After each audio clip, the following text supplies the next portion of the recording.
Breakfast ಜೊತೆಗೆ ಒಂದು broccoli omelette ಮಾಡ್ತಾಯಿದ್ದೀನಿ. ಟೇಸ್ಟಿಯಾಗಿ ಚೆನ್ನಾಗಿರುತ್ತೆ. ಮತ್ತು ಸಲಾಡ್, ಹೆಸರುಕಾಳು ಸಲಾಡ್, ಅದು ಹೇಗೆ ಮಾಡೋದು ಅಂತ ನೋಡೋಣ ಬನ್ನಿ.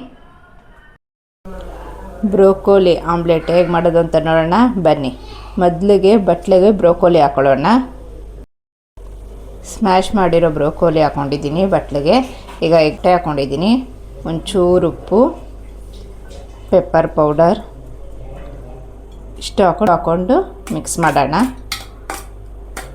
ಮಿಕ್ಸ್ ಆಗಿದೆ. ಈಗ ಹಂಚಿನ ಮೇಲೆ ಒಂದು ಸ್ವಲ್ಪ ಎಣ್ಣೆ ಹಾಕ್ಕೊಂಡು ಸ್ಪ್ರೆಡ್ ಮಾಡ್ಕೊಳ್ಳೋಣ.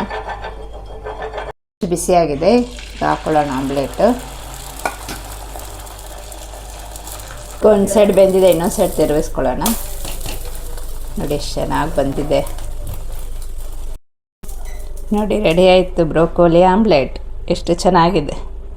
ಹೆಸರುಕಾಳು ಸಲಾಡ್ಗೆ ಬೇಕಾಗಿರೋ ಇಂಗ್ರೀಡಿಯೆಂಟ್ಸು: ಹೆಸರುಕಾಳು, ಕೊತ್ತಂಬರಿ ಸೊಪ್ಪು, ಕ್ಯಾರೆಟ್ ತುರಿ, ಚೇಪೆಕಾಯಿ, ಕಾಯಿ ತುರಿ, ಉಪ್ಪು, ಪೆಪ್ಪರ್ ಪೌಡರ್. ಹೇಗೆ ಮಾಡೋದು? ಒಂದು ಬಟ್ಲಿಗೆ ಹೆಸರುಕಾಳು, ಚೇಪೆಕಾಯಿ,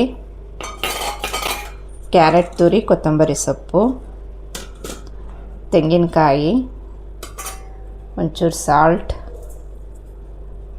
ರುಚಿಗೆ ತಕ್ಕಷ್ಟು, ಪೆಪ್ಪರ್ ಪೌಡರ್,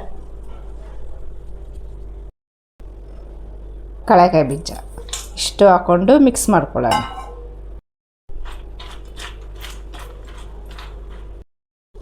ನೋಡಿ ಸಲಾಡ್ ರೆಡಿ ಆಯಿತು.